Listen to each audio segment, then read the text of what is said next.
Hello నమస్తే. Welcome to Vikram TV. నేను మీ అక్షయ్. ప్రస్తుతం మనతో పాటు పీసీసీ కార్యదర్శి శామ్యూల్ కార్తిక్ గారు ఉన్నారు. ప్రస్తుతం వారితో తెలంగాణలో ప్రస్తుతం కాంగ్రెస్ పార్టీ తీసుకున్న నిర్ణయాలపైన, సమకాలీన రాజకీయ పరిస్థితులపైన వారితో చర్చించే ప్రయత్నం చేద్దాం. నమస్తే అన్న. నమస్తే. బాగున్నారా? All good. చాలా రోజులైతుంది మళ్ళీ మనం కలిసి. యాహ్! సరే, ప్రస్తుతం తెలంగాణలో మనం చూస్తే కనుక హైదరాబాద్ సెంట్రల్ యూనివర్సిటీకి సంబంధించినటువంటి భూముల వ్యవహారం గురించి ఒక వివాదం అయితే నెలకొంది. అసలు ఏంది పంచాయతీ ఏంది? అసలు ఎందుకు ఈ కాంగ్రెస్ పార్టీ ఈ యొక్క వివాదంలో ఇరుక్కుంది? ఎవరేం ఇరుక్కోలేదు. కాంగ్రెస్ పార్టీ ఇరుక్కోలేదు, హెచ్చు ఇరుక్కోలేదు, ఎవరు ఇరుక్కోలేదు. ఇది ప్రతిపక్షాలు ఏదో చేద్దాం అనుకొని ముందుకెళ్ళినారు. కానీ అనుకోని పక్షంలో ఏంటంటే ఎదురు దెబ్బలు వాళ్ళకే తగిలినాయి. అంటే ఇదేంటంటే పరిపాలనకు రాజకీయాలపైన తాలూకు అవగాహన లేమితో జరిగినటువంటి ఆరోపణలు కాంగ్రెస్ పార్టీ పైన. కాంగ్రెస్ పార్టీ ఎందుకు విశ్వవిద్యాలయాలను ఆక్రమించాలని కాంగ్రెస్ పార్టీకి ఏం అవసరం ఉంటుంది చూడడానికి? నిజంగా ఈ దేశంలో మీరు చూడండి, ఢిల్లీ నుంచి కాశ్మీర్ నుంచి కన్యాకుమారి వరకు మీరు ఎక్కడ చూసినా కూడా ఏ విశ్వవిద్యాలయాన్ని నెలకొల్పిందైనా కాంగ్రెస్ పార్టీ. ఓకే. ఏ పరిశ్రమను నెలకొల్పిందైనా కాంగ్రెస్ పార్టీ. కాబట్టి పురుడు పోసిన కాంగ్రెస్ పార్టీకి అంటే తల్లి తన పిల్లల్ని చంపుకుంటుంది ఎక్కడైనా. అట్లా ఏంది అంటే ఆ 400 ఎకరాలు ఎక్కడా కూడా హెచ్చుకి సంబంధించినటువంటి భూమి కాదు. కానటువంటి భూమిలో కోర్టులో ఉన్నటువంటి నేపథ్యంలో దాదాపు ఒక 18-20 సంవత్సరాలుగా ఎక్కడ కూడా మానవ సంచారం లేకపోవడం వల్ల సహజ సిద్ధంగా అక్కడ కొంత చెట్లు పెరిగినాయి. ఓకే, చెట్లు లేవా అంటే చెట్లు ఉన్నాయి. కానీ చెట్లున్న ప్రతి చోటు కూడా ఫారెస్ట్ డిపార్ట్మెంట్ పరిధిలోకి వస్తుంది. చెట్లున్న కాడల్లా లంగ్ స్పేస్ ఉంటుంది.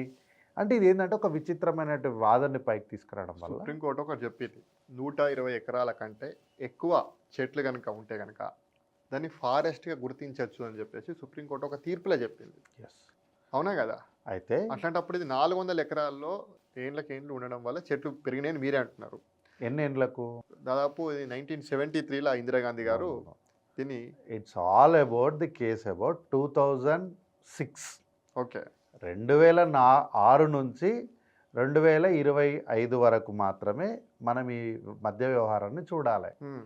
అంతకు ముందు వ్యవహారం అంతా కూడా మీరు చెప్పినట్టు అది యూనివర్సిటీ పరిధిలో ఉన్నటువంటి భూమియే. దాన్ని ఎవరు కాదు. ఒకటి చెప్పండి నాకు క్లియర్గా, అసలు ఈ యూనివర్సిటీదా ఈ భూమి లేకపోతే ప్రభుత్వాందా? 100% ప్రభుత్వానిదే. ప్రభుత్వాన్ని అంటే ఏంది అంటే మీరు ప్రభుత్వాన్ని చెప్తున్నారు.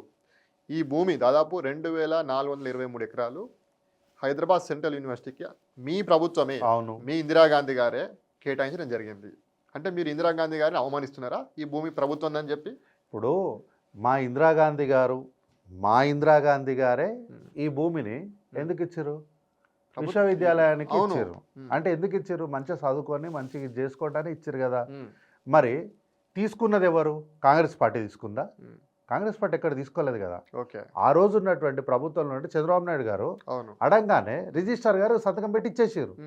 అంటే ఎవరు దీనిది అంటే ఇందిరాగాంధీ గారి యొక్క స్వప్నాన్ని, ఇందిరాగాంధీ యొక్క ఆశయానికి తూట్లు ఎవరు పొడిచారు? కాంగ్రెస్ నాయుడు గారు అయిపోయింది. ఇప్పుడు దాన్నే మీరు ఫాలో అవుతున్నారు కదా. రేవంత్ రెడ్డి గారు కూడా ఆయన గురువుని ఫాలో అవుతున్నట్టున్నది.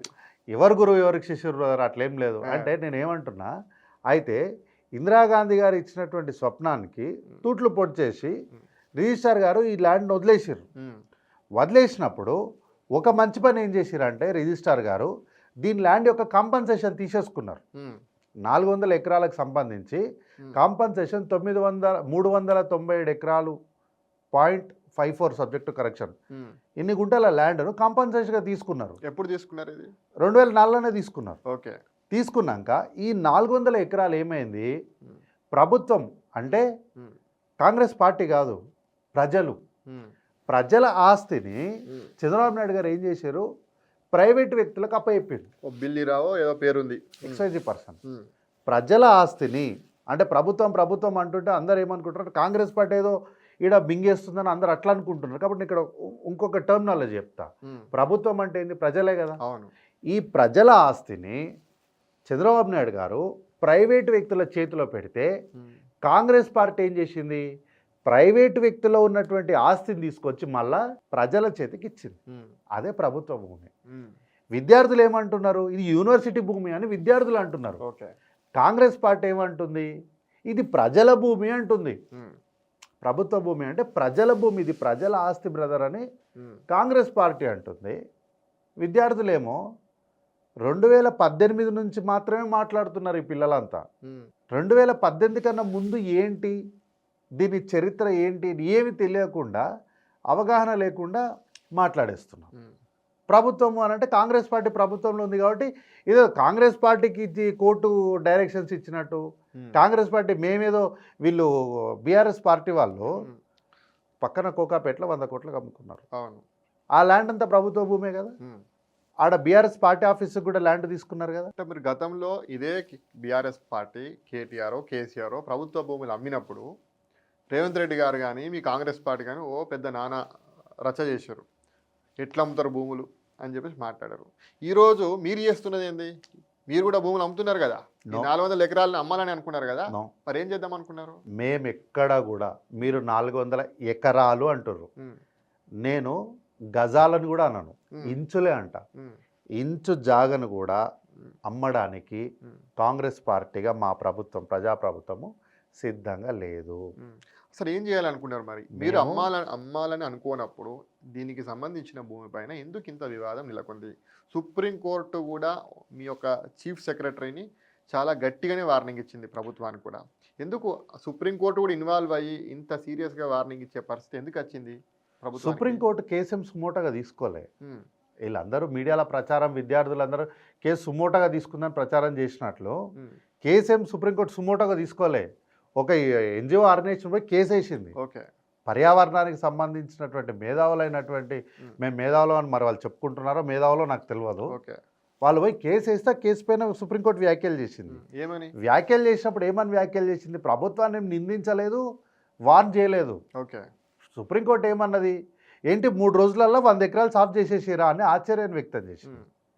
దాన్ని వీళ్ళేమని ప్రచారం చేస్తున్నారు, 3 రోజులలో 100 ఎకరాలని సాఫ్ చేసేసిందా అని తీవ్రంగా పరిగణించింది అని చెప్తున్నారు. అంటే తీవ్రంగా ఏం పరిగణించలే. అక్కడ ఒక చెట్టు నరికినా, అక్కడ ఎటువంటి చర్య చేపట్టినా చీఫ్ సెక్రటరీ బాధ్యత వహించాల్సి వస్తుంది. అక్కడే ఉన్నటువంటి ఒక చెరువు దగ్గర నిర్మించే తాత్కాలిక జైలుకు పంపిస్తామని చెప్పేసి అంత గట్టిగా ఏ కేసులో కూడా వార్నింగ్ ఇవ్వలేదు సుప్రీంకోర్టు. ఇప్పుడు అంటే ప్రభుత్వానికి ఒక చెంప పెట్టే కదా ఇట్లా. అది సుప్రీంకోర్టు అట్లా చెప్పలేదు. అంటే మనము విన్నదాన్ని అర్థం చేసుకునే దాని ప్రకారం ఉంటుంది. ఏమని చెప్పింది సుప్రీంకోర్టు? సుప్రీంకోర్టు చీఫ్ సెక్రటరీని ఏంటంటే, ఇక్కడ ఆర్డర్స్ ఇస్తున్నాము, ఈ ఆర్డర్స్ని కాదని ఇక్కడ ఏమైనా చర్యలు చేపడితే కోర్టు దాన్ని కంటెంట్ ఆఫ్ కోర్ట్ చేసినట్లు ఉంటుంది, కాబట్టి మీరు దీనిపైన సీరియస్గా మానిటర్ చేయాలి, లేకపోతే మిమ్మల్ని పర్సనల్గా బాధ్యుల్ని చేస్తామని చెప్పారు. ఓకే, దాన్ని వీళ్ళు ఇంకోలాగా చెప్తున్నారు. ప్రధాన పత్రికలు వచ్చినాయి, ఏ పార్టీ చెప్పలేదు. ఇప్పుడు ఏమైపోయింది అంటే, అదే అంటున్నా, ఇప్పుడు కాంగ్రెస్ పార్టీకి తను సొంతంగా ఒక పార్టీ, పేపర్, ఒక న్యూస్ ఛానల్ లేకపోవడము, దానివల్ల ఏంటంటే దీన్ని తిప్పికొట్టే పరిస్థితి ఏంటంటే వ్యక్తులుగా మేము వచ్చి చెప్పాల్సి వస్తుంది.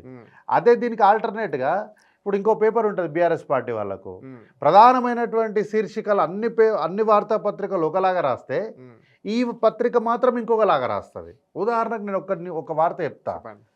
మొత్తం అసెంబ్లీ జరిగిన దాంట్లో దాదాపు 17 గంటలు రికార్డు సాధించింది శాసనసభ కాంగ్రెస్ పార్టీ అని అన్ని పత్రికలు శీర్షిక రాస్తే, దేశవ్యాప్తంగా ఈయన పోయి, ముఖ్యమంత్రి గారు పోయి రాష్ట్ర పరువు తీసిండు, అప్పుల పాలైపోయిందని దాదాపు 8 దినాల క్రితం వార్త తీసుకొచ్చి ఆ రోజు రాసింది.